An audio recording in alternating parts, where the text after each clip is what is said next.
Welcome everyone, my name is Shivam और आज की वीडियो में पढ़ने वाले हैं हम गुप्ता एरा मींस गुप्त वंश गुप्त युग के बारे में, है ना। इसको एरा नाम दिया गया, केवल युग नहीं है, एक छोटी सी डायनेस्टी थी लेकिन अपने आप में एक एरा है। ऐसा क्यों? ऐसा इसलिए क्योंकि इसका अपने आप में एक बहुत बड़ा महत्व है। केवल इसने जो अपना लैंड मास अकेला नहीं बढ़ाया देश में, बल्कि इसके समय में जो हमारा देश था सांस्कृतिक, साहित्यिक, वैज्ञानिक हर रूप से समृद्ध हुआ। उस वजह से हम इसको कहेंगे an age of tireless creativity. Age, युग नाम दिया गया इसको सीधा, है ना। सामने आपके अजंता की गुफाओं का एक चित्र दिया गया हुआ है जो कि 480 सीई का है। 480 सीई है ना, कॉमन एरा का। अब प्रश्न उठता है कि गुप्त कौन थे। गुप्त कौन थे और इसके अलावा गुप्त पीरियड को क्लासिकल एज क्यों कहते हैं, और बाकी जो सब कॉन्टिनेंट था उसमें उस समय क्या चल रहा था। इसके अलावा कुछ और लोग क्या इस पीरियड के पार्ट थे? कौन लोग थे ऐसे जो जो इस समय के महत्वपूर्ण व्यक्ति थे, है ना। और इनकी स्टोरी आज इतना मैटर क्यों कर रही है। तो ये सारी चीज़ें हम इस वीडियो में जानने वाले हैं। इसके अलावा हम पिछली वीडियो में इंडस वैली सिविलाइजेशन को पढ़ चुके थे। अगर आपने वो वीडियो नहीं देखी है तो आप वो वीडियो देख सकते हैं।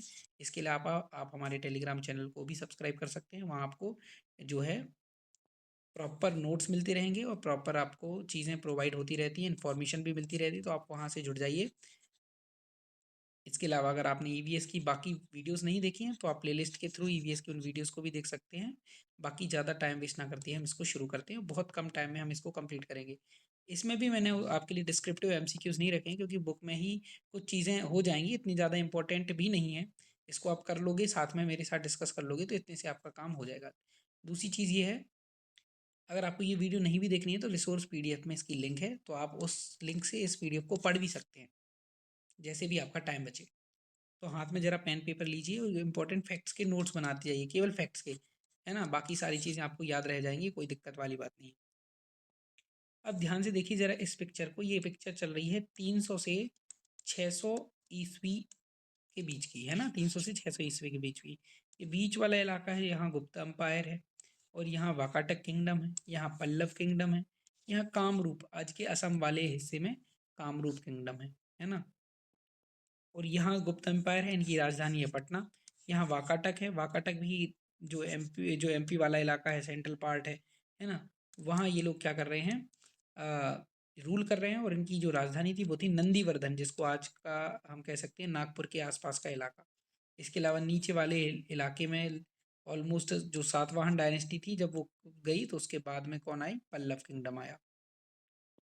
एक चीज़ और थोड़ा सा ध्यान रखने योग्य इंपॉर्टेंट फैक्ट है कि मेहरौली, दिल्ली का जो मेहरौली का लौह स्तंभ है, आयरन पिलर है, वो भी 1600 ईयर्स ओल्ड है और आज भी बिना इसमें जंग लगे ये खड़ा हुआ है। सबको पता है ये, है ना।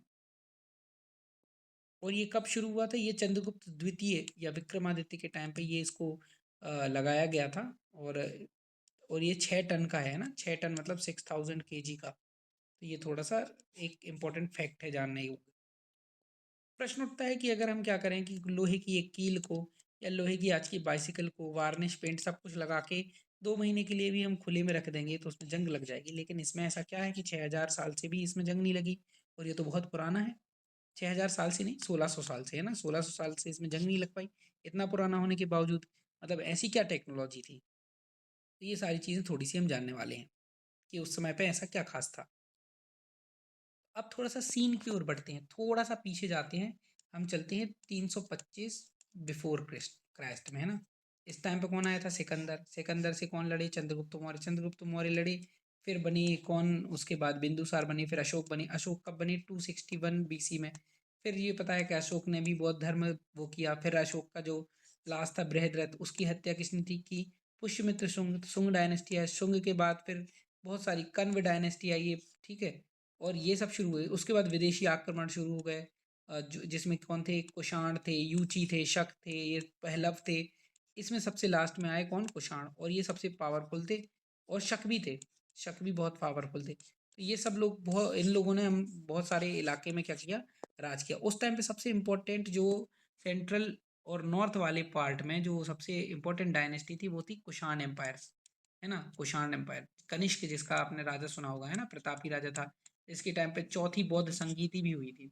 तो जो कनिष्क एम्पायर था वो जब तक तीसरी सदी आ गई है ना, अब 300 आ चुका है, 300 सी, जब तक कनिष्क एम्पायर जो मतलब कुषाण एम्पायर था वो क्या होने लगा, कमजोर होने लगा। अब कमजोर होने लगा तो अब नई पावर का उदय हुआ। तो स्टेज पर नया खिलाड़ी आ गया, वो कौन कौन था, गुप्त डायनेस्टी। गुप्त डायनेस्टी के बारे में छोटी सी कहानी। श्रीगुप्त नाम के व्यक्ति ने क्या की, गुप्त डायनेस्टी की स्थापना की थी। उसके बाद माना जाता है कि एक राजा बने घटोत्कच, लेकिन ये किसी राजा के अंडर हुआ करते थे, इसलिए इन्होंने कभी कोई विशेष उपाधि अपने आप को नहीं दी, राजा की या महाराजा धीराज की इस तरह की उपाधि नहीं दी। तो इसलिए इनको मेन कहा जाए तो इसका संस्थापक नहीं माना जाता, इसको श्रीगुप्त को। और घटोत्कच, घटोत्कच के बाद बने कौन, घटोत्कच के बाद बना रामगुप्त राजा। कौन बना, रामगुप्त। अब भाई रामगुप्त पर किया शकों ने हमला, शक, किसी शक राजा ने किया हमला, और रामगुप्त जो थे वो थोड़ी सी पराजय होने लगी उनकी। तो रामगुप्त से उसने कहा कि हम तुम्हारा ये सारा चीज़ें छोड़ देंगे, तुम्हारा राज्य छोड़ देंगे, but I need your wife, है ना। तो इन्होंने जो उनकी वाइफ थी, क्या नाम था शायद उनका, रुद्र देवी ऐसा कुछ नाम था, तो उनको मांगा कि आप ये मुझे दे, ध्रुव देवी, ध्रुव देवी, ध्रुव देवी आप अगर मुझे दे देंगी तो मैं आपको ये राज्य वापस लौटा दूंगा। किसने कहा, शक राजा ने कहा। तो रामगुप्त एक्चुअल में क्या हो गया, रेडी हो गया देने के लिए, क्योंकि उसको राज्य बचाना था। इस बात पर रामगुप्त के छोटे भाई को क्या हुई, राम वो जो था वो क्रोधित हो गया कि भाई ये तो गलत है। जो छोटा भाई था उसका नाम था चंद्रगुप्त। क्या नाम था, अब ये चंद्रगुप्त मौर्य नहीं है, चंद्रगुप्त है। तो चंद्रगुप्त नाम था, और चंद्रगुप्त ने एक्चुअल में क्या किया, चंद्रगुप्त ने ध्रुव देवी का वेश रखा। और चंद्रगुप्त ने पहले कहा, क्या कहा रामगुप्त से, कि भाभी नहीं जाएंगी, मैं जाऊंगा, है ना। तो जो ध्रुव देवी का वेश रखकर कौन, चंद्रगुप्त गए और उस शक राजा के पास जाकर उसकी क्या कर दी, उस इन्होंने हत्या कर दी। और इस तरह से वापस जब लौट के आए तो लौट कर रामगुप्त की भी हत्या कर दी, क्योंकि उन्होंने एक तरह से अपनी पत्नी को गिरवी रख दिया अपने राज्य के लिए। तो रामगुप्त की भी हत्या कर दी और ध्रुव देवी से विवाह कर दिया। तो अब कहा जाए तो ये बहुत पावरफुल राजा बने, कौन थे, चंद्रगुप्त। कौन बने, चंद्रगुप्त। और चंद्रगुप्त के बाद उनका बेटा रहा, और उनके बाद और उनका बेटा चंद्रगुप्त और हुआ, जिसको हम चंद्रगुप्त सेकंड बोलते हैं। तो ये हुए हमारे चंद्रगुप्त फर्स्ट। चंद्रगुप्त सेकंड जो थे उन्होंने विक्रमादित्य की जो है उपाधि धारण की, और ये जो थे इन्होंने महाराजाधिराज की उपाधि धारण की थी। तो थोड़ा सा कॉन्सेप्ट जो है कॉन्टेक्स्ट समझ में आया होगा कि क्या हुआ होगा इस समय पे, है ना। तो ये लोग उत्तर प्रदेश वाले इलाके में पावरफुल हो गए।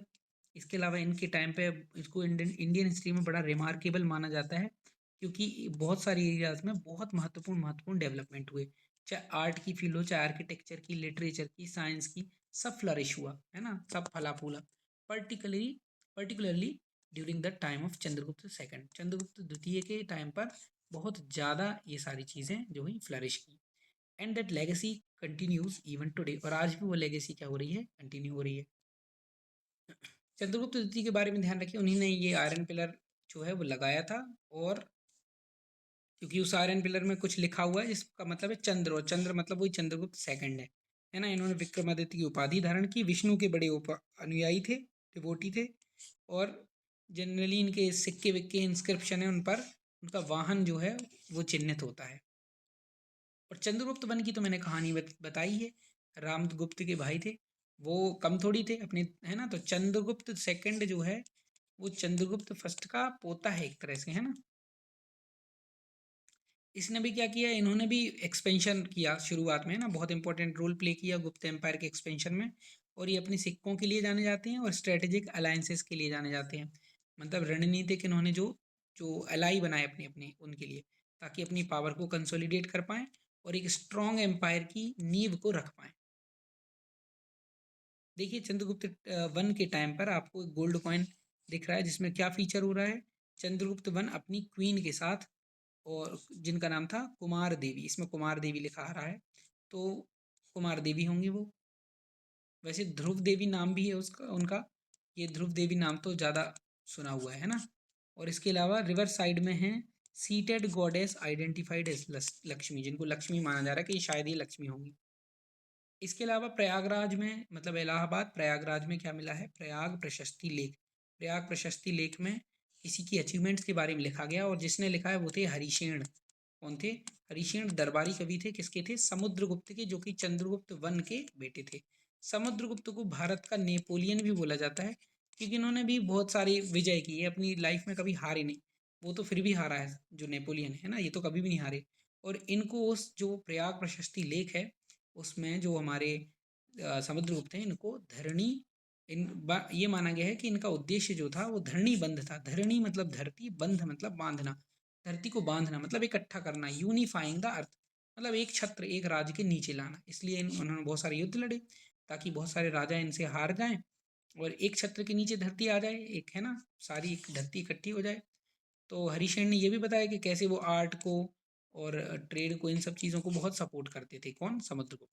और समुद्रगुप्त बहुत अच्छे वीणा प्लेयर भी माने जाते हैं, क्योंकि वीणा बजाते हुए इनकी वो भी मिली है ना, सिक्के पे प्रतिमा गड़ी हुई। ये अश्वमेघ यज्ञ भी कराया था कि इन्होंने, जो समुद्रगुप्त थे। तो जो विष्णु पुराण वगैरह हैं, ध्यान रखिएगा, विष्णु पुराण में गुप्त साम्राज्य की चर्चा है, इसको याद रखिएगा, बस इतना याद रखिए और ज़्यादा नहीं। अब क्या है, अब ये थोड़ा सा टाइमलाइन दिखाया जा रहा है कि देखिए गुप्त साम्राज्य कितना फैल चुका है। ये है गुप्त साम्राज्य, है ना, गुप्त वंश। तो इनका जो साम्राज्य वो कितना वाला है, बहुत ज़्यादा इलाका है, नॉर्थ का तो लगभग पूरा ही समेटे हुए हैं। कब का समय चल रहा है? लगभग 4th-5th सेंचुरी चल रही है। कौन सी सेंचुरी चल रही है? 4th-5th century. तो इसी टाइम पे क्या आया था, एक चीनी यात्री, द्वितीय, जो चंद्रगुप्त द्वितीय थे, विक्रमादित्य, इनके टाइम पे आया था एक चीनी यात्री जिसका नाम था फाहियान। हिंदी में तो फाहियान बोलते थे, बचपन से वही पढ़ते आ रहे, इसमें लिखा फाशियन, फाशियन, है ना, उनको पढ़ा जाता है। ये भी 5th सेंचुरी में आए थे और इन्होंने कुछ अपने इन्होंने जो घूमा इंडिया में, है ना, उसके बारे में कुछ लिखा। क्या लिखा?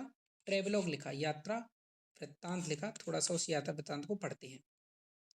क्या क्या लिखा है? पीपल्स आर न्यूमरस, बहुत ज़्यादा हैं यहाँ लोग, और हैप्पी हैं, खुश हैं।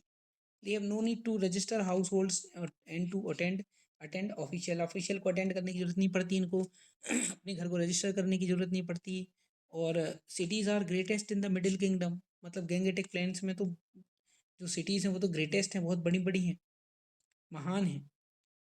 गरीबों की, अनाथों की देखभाल की जाती है, डॉक्टर ट्रीटमेंट प्रोवाइड करते हैं। मतलब राम राज्य, सिंपल सी बात है, राम राज्य चल रहा है उसके हिसाब से। तो वो कह रहा है इतना अच्छा देश, इतना खुशहाल देश मैंने आज तक नहीं देखा। लेकिन देखा जाए तो ऐसा नहीं, उसने पूरा इंडिया तो घूमा नहीं था। तो उसका पर्सपेक्टिव, और उसने शॉर्ट पीरियड ऑफ टाइम और बहुत कम प्लेस को ही तो घूमा होगा, है ना, उतने पोर्शन को समझा होगा। इसके अलावा फिर भी वो ये भी बताता है कि चांडाल नाम के आउटकास्ट भी रहते थे उस समय पे, है ना, जो कि सिटी से बाहर रहा करते थे। बाकी जो इंपॉर्टेंट चीज़ें हैं वो ध्यान रखिएगा कि ये लोग महाराजाधिराज, सम्राट, चक्रवर्ती, ये सारी उपाधियां लिया करते थे। महाराजाधिराज की पहली बार उपाधि ली थी किसने? चंद्रगुप्त फर्स्ट है ना, चंद्रगुप्त द्वितीय ने विक्रमादित्य की उपाधि ली थी। ऐसी कुछ और जानने वाली बात भी है कि इनका जो वाकाटक किंगडम से अच्छा संबंध था, किसका? गुप्त वंश का, है ना, गुप्त साम्राज्य का। तो इसका वाकाटक किंगडम से अच्छा संबंध था। वाकाटक में इन्होंने अपनी कन्या ब्याही थी, है ना, जिसका नाम था प्रभावती गुप्ता। प्रभावती गुप्ता को जो इन्होंने क्या किया था, ब्याह था, और उसका जो हस्बैंड था वो जल्दी क्या हो गया, मर गया था। उसकी वजह से उन्होंने अपने राज्य के लिए देखभाल की। उन्होंने वो एक तरह से महारानी लक्ष्मीबाई की तरह देखभाल करी। क्या बनी वो? रेजेंट रूलर बनी। रेजेंट रूलर कौन होती थी? जो टेम्पररी गवर्न करती हैं किंगडम को, है ना, क्योंकि उस समय पे जो राजा है वो unable to do so until they can, माने जब तक वो राजा सक्षम ना हो पाए तब तक के लिए, बच्चा छोटा होगा उसका। तो प्रभावती ने ये इंश्योर किया कि दोनों किंगडम के बीच में संबंध अच्छे बने रहे, ना। और कुछ उसके इंस्क्रिप्शन तो उसको डिस्क्राइब करते हैं कि वो मदर ऑफ 2 किंग्स, 2 राजाओं की क्या है, माँ है।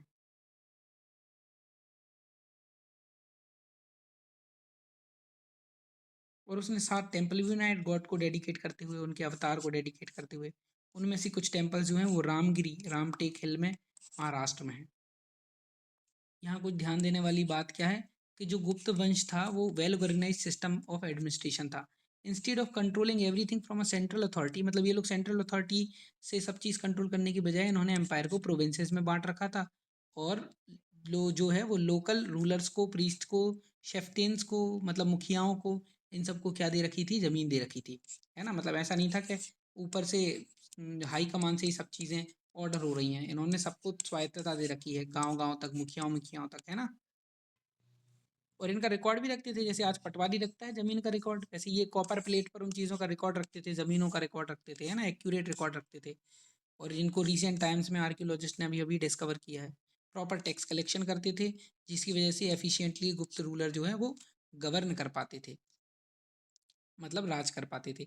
जबकि ये लोकल लीडर्स को फिर भी कंट्रोल देते थे अपने रीजन के, अपने क्षेत्र पर। थ्राइविंग ट्रेड, ट्रेड कैसा करते थे? तो इनका मुख्य जो सोर्स ऑफ रेवेन्यू था वो था लैंड टैक्स। क्या था? लैंड टैक्स, मतलब भूमि कर। तो इसमें फाइन टैक्स, मतलब सिंचाई विचाई पे कर है, व्यापार पे कर है, क्राफ्ट पे कर है, इन सब चीज़ों पे कर लगाए हुए थे। बाकी व्यापार की बात करें तो ये मेडिटेरेनियन वर्ल्ड, मतलब भूमध्य सागरीय क्षेत्र से क्या करते थे? इंडिया ट्रेड करती थी। साउथ ईस्ट एशिया से भी कर रही, चाइना से कर रही है। और क्या क्या कर रही है? टेक्सटाइल, मतलब सूती वस्त्र को एक्सपोर्ट कर रहे हैं, स्पाइसेस को एक्सपोर्ट कर रहे हैं, जेम स्टोन्स, आइवरी, इन सब को क्या कर रहे हैं ये लोग? एक्सपोर्ट कर रहे हैं। इंडियन ओशियन के ट्रेड नेटवर्क भी पोर्ट से कनेक्टेड था उस समय। मतलब अब जब जब हड़प्पा के टाइम पे है तो यहाँ तो रहेगा ही रहेगा। तो जब ये भूमध्य सागर जाते थे, मेडिटेरेनियन सी जाते थे, तो रास्ते में इनको मिलता था सोकोट्रा आइलैंड। ध्यान रखिएगा, अरेबियन सी में, वहाँ ये लोग स्टॉप रुकते थे, है ना। इम्पोर्टेंट स्टॉप था वो। क्या? Socotra island. पोएट्री को भी बड़ा बढ़ावा दे रहे कुछ एविडेंस हैं, जैसे पोएट्री से रिलेटेड है ना, ब्राह्मी स्क्रिप्ट में लिखे हुए, जैसे कि बुद्धिस्ट स्तूप, इन सब में भी ट्रेडर्स वगैरह की चर्चा हुई है कि भाई इजिप्ट से, अरेबिया से, रोम से, ग्रीस से क्या हो रहा था? ट्रेड हो रहा था। और जो गुप्त रूलर थे इन्होंने संरक्षण दिया, किसको संरक्षण दिया? बुद्धिस्ट इंस्टीट्यूशन को, जो बुद्ध धर्म की इंस्टीट्यूशन है, जैसे कि नालंदा यूनिवर्सिटी हो गई, और इसके अलावा बुद्ध विहारों को भी, मठों को, है ना। उनकी अप्रोच जो थी, देखो वो लोग, ध्यान रखिए, देखा जाए तो वो विष्णु के उपासक थे, है ना। विष्णु के उपासक थे, उसके बावजूद भी जो बौद्ध धर्म के संस्थान उनको इतना अच्छा क्या दिए हुए हैं? संरक्षण दे के रखे हुए हैं। मतलब उनकी अप्रोच जो थी बड़ी इंक्लूसिव थी और ओपन थी, खुली सोच थी, है ना, सबको इंक्लूड करने की सोच थी। अब बात आती है कि अगर कोई राज्य इतना ज़्यादा स्ट्रांग हो जाएगा तो भाई वहाँ बहुत लंबे समय तक क्या रहेगी? पीस रहेगी, स्टेबिलिटी रहेगी। और जब पीस स्टेबिलिटी रहेगी तो अलग अलग फील्ड्स में क्या होगी? अचीवमेंट्स आएंगी, क्योंकि भाई युद्ध विद्ध में लोगों का ध्यान ही नहीं जा रहा है। तो जो प्रोडक्टिव वर्क में काम लगेगा, है ना, उसमें मन लगेगा। तो वहाँ से क्या हुआ? नॉलेज बना, बहुत सारी चीज़ें हुई, है ना। लिटरेचर, संस्कृत लिटरेचर फ्लरिश हुआ, साइंस फ्लरिश हुआ। कालिदास के काम उसी टाइम पे आए, वराहमिहिर, आर्यभट्ट, ये सब लोग उसी टाइम पे इन्होंने मैथमेटिक्स के काम, एडवांसमेंट वाले कार्य किए, है ना। उसी टाइम पे सारे मेडिकल टेक्स्ट, वो टेक्स्ट जो सुश्रुत संहिता है, चरक संहिता, वो सब इसी टाइम पे कंपाइल हुई। तो स्वर्णिम युग तो कहा जाना चाहिए, है ना। इसी टाइम पे देखो, हमारा आयरन पिलर भी इसी टाइम पे लगाया गया, मतलब मेटलर्जी, धातु शोधन। तो केमिस्ट्री, फिजिक्स, मैथ्स, क्या नहीं बचा, है ना। सब कुछ इस टाइम पे फ्लरिश कर रहा है। और स्टेबिलिटी, स्टेबिलिटी की वजह से इकोनॉमी अच्छी रहेगी। इकोनॉमी रहेगी तो स्कॉलर्स को, विद्वानों को, आर्टिस्ट को, साइंटिस्ट को, इन सबको क्या मिलेगा? प्रॉपर सपोर्ट मिलेगा, जिसकी वजह से कल्चरल और इंटेलेक्चुअल ग्रोथ होगी। चंद्रगुप्त द्वितीय भी अपने आप को जो है वो घेरे रखते थे विद्वानों से, है ना। कालिदास उसी टाइम पे तो थे, उन्हीं की नवरत्नों में से एक थे। अब थोड़ा सा आर्यभट्ट के बारे में जानने लगी। आर्यभट्ट ने प्रपोज किया था कि अर्थ अपनी धुरी पर घूमती है और सूरज के चक्कर लगा रही है। इन्होंने ये भी बताया कि अर्थ को 365 दिन, 6 घंटे, 12 मिनट, 30 सेकंड लगते हैं। आज का जो मॉडर्न वैल्यू है इससे बिल्कुल पास में ही है। आज की मॉडर्न वैल्यू कहती है 365 दिन, 5 घंटे, 48 मिनट और 45 सेकंड। तो बिल्कुल पास है। इन्होंने अर्थ की एस्टिमेट साइज बताई, करेक्ट एक्सप्लेनेशन दिया कि क्यों सूर्य ग्रहण, चंद्र ग्रहण होते हैं। तो उस समय पे अगर कोई दे पा रहा है, आज से 1400-1600 साल पहले, कितनी बड़ी बात है। तो thanks to Gupta era. Mathematics में इन्होंने डिस्क्राइब किया बहुत सारी कैलकुलेशन की टेक्निक्स के लिए। और इसके अलावा इक्वेशन सॉल्विंग बताई, जो आज हम स्कूल में सीख रहे हैं, है ना। आप सोच नहीं सकते कि 1500 साल पहले ये सारी चीज़ें खोजी जा चुकी थी। वराहमिहिर भी मैथमेटिशियन भी थी, एस्ट्रोनॉमर भी थे, एस्ट्रोलॉजर भी थे, मतलब ज्योतिषी थे, खगोल शास्त्री थे, मैथमेटिशियन थे, सब कुछ थे। उज्जैन के आसपास रहते थे। इन्होंने अपना वर्क लिखा बृहत संहिता, ध्यान रखिएगा, बृहत संहिता में, है ना। और वेदर फोरकास्टिंग, मौसम का पूर्वानुमान, आर्किटेक्चर, टाउन प्लानिंग कैसे की जाती है, फार्मिंग, इन सब पे अपना अपना क्या किया, योगदान दिया इन सब चीज़ों पे। और इनकी जो एक्सेप्शनल एबिलिटी क्या थी? ऑब्जर्व द वर्ल्ड, दुनिया को ऑब्जर्व करने की, and apply logical reasoning and combine it with traditional knowledge, made him a pioneer in science। तो भाई अपना जो ट्रेडिशनल नॉलेज है और उनका लॉजिकल रीजनिंग, इसको कंबाइन करके जो उनका निकल के आता था, है ना, वो बड़ा कारगर सिद्ध हुआ साइंस की फील्ड में। अब कालिदास की लाइफ में तो ज़्यादा जाना नहीं गया, लेकिन कहते कि उनका किसी ने मजाक उड़ाया होगा, फिर उसकी वजह से उन्होंने बहुत हार्ड वर्क किया, फिर संस्कृत लिटरेचर भी लिखा और बहुत शानदार तरह का, है ना, एक्सप्लिसिटली रिफाइंड पोएट्री लिखी है। मेघदूत, ऋतु संहार, रघुवंश, है ना, अभिज्ञान शाकुंतलम, कितनी सारी चीज़ें लिखी हुई है। मेघदूत में क्या हो रहा, मेघदूतम, मेघ मतलब बादल, दूत मतलब दूत, मैसेंजर, तो बादल को मैसेंजर बनाते हैं इस स्टोरी में, इस नाटक में। बहुत ही ज़्यादा इमोशनल कर देने वाला नाटक है ये। इसमें क्या हो रहा कि एक यक्ष है जो कि अपनी प्रेयसी को क्या कह रहा है, सेंड कर रहा है मैसेज, किसके थ्रू, एक पासिंग क्लाउड, गुजरते बादल के थ्रू अपना मैसेज भेज रहा है। अब इसी टाइम पे आयुर्वेद भी क्या हुआ, कोडिफाइड हुआ। चरक संहिता, सुश्रुत संहिता, ये सारी चीज़ें इसी टाइम पे कोडिफाइड हुई। ये ना भी पढ़ेंगे तो बहुत इंपॉर्टेंट नहीं है, मतलब बहुत ज़्यादा इंपॉर्टेंट नहीं, लेकिन ये जरूर पता रहना चाहिए कि चरक संहिता, सुश्रुत संहिता, ये इसी टाइम पे आई। और ज़्यादा इम्पोर्टेंट है कि अजंता की गुफाएं जो कि आज महाराष्ट्र में हैं, उदयगिरी मध्य प्रदेश में, और ये सारी रॉक कट केव्स, मतलब सीधे पहाड़ को काट कर बनाई हुई गुफाएं थी। बहुत ज़्यादा कहा जाए तो बहुत ही एक्सेप्शनली वेल स्ट्रक्चर्ड स्कल्पचर था, अपन सोच भी नहीं सकते, अनबिलीवेबल चीज़ बनी है इस टाइम पर। तो इसमें ये ध्यान रखने योग्य बात है कि कौन सी चीज़ कहाँ है प्रेजेंट डे में, है ना। जैसे महाराष्ट्र में अजंता की केव्स, उदयगिरी की जो गुफाएं हैं वो मध्य प्रदेश में है, इतना ध्यान रखने योग्य है। अब कह रहे कि इतना अच्छा स्वर्णिम युग था तो उसका पतन कैसे हुआ। तब भाई ये अच्छा समय आता फिर बुरा समय आता ही है, हर अच्छे के बाद बुरा, हर बुरे के बाद अच्छा समय जरूर आता है। तो फिर छठवीं सती जैसे ही आई तो गुप्ता एम्पायर धीरे धीरे क्या हो गया, कमज़ोर होने लगा। कमज़ोर होने लगा, कारण क्या था, क्योंकि जो बाद के रूलर्स थे उनको बहुत ज़्यादा इन्वेजन, घुसपैठ मिल रही थी, है ना। जो अपना नॉर्थ वेस्ट तरफ से बहुत ज़्यादा इन्वेजन देखने को भी मिल रही थी उस टाइम पे। और जो अपनी मध्य एशिया, मध्य मतलब इंडिया में भी, नॉर्थ इंडिया में बहुत सारे छोटे छोटे रूलर्स भी आ गए थे, है ना। सेंट्रल एशिया से भी बहुत सारे क्या मिल रहे थे, अटैक आ रहे थे। तो उस वजह से ये एम्पायर एम्पायर कमज़ोर हो गया और गुप्ता का डिक्लाइन हो गया। अब जब गुप्ताज में इतनी स्टेबिलिटी रहेगी तो ऑटोमेटिकली इनसे जुड़े हुए आसपास के जो स्टेट्स हैं, छोटे छोटे किंगडम है, उनमें भी स्टेबिलिटी पीस रहेगी, है ना। क्योंकि ये इतना बड़ा संरक्षक है आपके पास। अब जब इंडिया जैसा, या इंडिया जैसा एक बहुत अच्छा नेबर जिन देशों के आसपास हो, अब भाई खुद के लिए भले ही पैर पे कुल्हाड़ी लगाएं, बाकी उनके लिए उससे अच्छा मौका कुछ नहीं हो सकता है कि उनके पास इंडिया जैसा नेबर है। वैसे ही गुप्ता एम्पायर था तो ऑटोमेटिकली यहाँ जो आजू बाजू के एम्पायर थे, किंगडम थे, उनमें भी उतना ही फ्लरिश आएगा। तो जो जैसे नीचे पल्लव थे, तो पल्लवों ने भी बहुत ज़्यादा क्या दिया, संरक्षण दिया, किसको, आर्ट को और आर्किटेक्चर को, है ना। वो लोग शिवा के डेवटी थे, मतलब शिव भगवान को बहुत मानते थे, तो उन्होंने भी बहुत सारे मैग्निफिसेंट, मतलब शानदार टेम्पल्स बनाए और क्लासिकल इंडियन आर्किटेक्चर को बहुत ज़्यादा क्या किया, ऊपर ले गए वो। पल्लव की जो कैपिटल थी वो कांचीपुरम थी, और कांचीपुरम का मतलब ही है, जिसको कहते हैं हम क्या, सिटी ऑफ थाउजेंड टेम्पल्स। तो ये याद रखिएगा कि सिटी ऑफ थाउजेंड टेम्पल्स किसको कहते हैं, कांचीपुरम को कहते हैं। और एजुकेशन के लिए सेंटर जो बना वो क्या था, घटिका, मतलब कोटा समझ लो, सातवाहन के टाइम का कोटा बना, है ना। और वहीं जो कामरूप किंगडम था जिसको वर्मन डायनेस्टी ने चलाया असम के आसपास, है ना, कहाँ चला ये, ब्रह्मपुत्र वाले इलाके में। ये गुप्ता आर्ट की कुछ आपके सामने चीज़ें हैं। 1 मिनट के लिए स्क्रीन पॉज करिएगा और इस चीज़ को पढ़ लीजिएगा कि कौन कितनी इंपॉर्टेंट है किस चीज़ के लिए, एक बार देख लीजिएगा बस।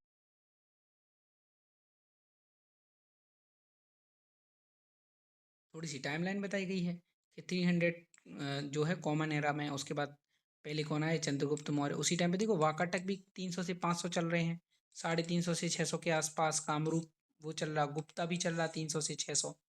और यहाँ 300 से 600 के बीच में, है ना। पहले पहले कौन आए होंगे, पहले चंद्रगुप्त फर्स्ट आए होगा, फिर समुद्रगुप्त, फिर चंद्रगुप्त सेकंड, फिर प्रभावती गुप्ता। यहाँ कालिदास का टाइम भी दिखाया जा रहा, आर्यभट्ट का टाइम भी दिखाया जा रहा, वराहमिहिर कब आए होंगे, ये सब दिखाया जा रहा। एक इम्पोर्टेंट बात ये इस पेज पे लिखी हुई है कि जो पल्लव और कामरूप हैं उनको प्रयाग प्रशस्ति अभिलेख में मेंशन किया गया है ना। और ये भी बताया कि समुद्रगुप्त ने पल्लवों को हराया था लेकिन उनके राज्य पर कब्जा नहीं किया, है ना। और उन्होंने लोकल किंग्स को इंक्लूडिंग पल्लव को अपना सिंहासन क्या करने दिया, जारी रखने दिया कि भाई तुम अपना राज्य जारी रखो, बस हमारा रूल एक्सेप्ट कर लो, है ना। तो आज के इस चैप्टर में हमने क्या पढ़ा कि जो गुप्त राजा थे इन्होंने अपनी पावर को कंसोलिडेट किया, किसके थ्रू? मिलिट्री कैंपेन्स के थ्रू, लैंड ग्रांट्स के थ्रू और मैट्रिमोनियल अलायंसेस के थ्रू।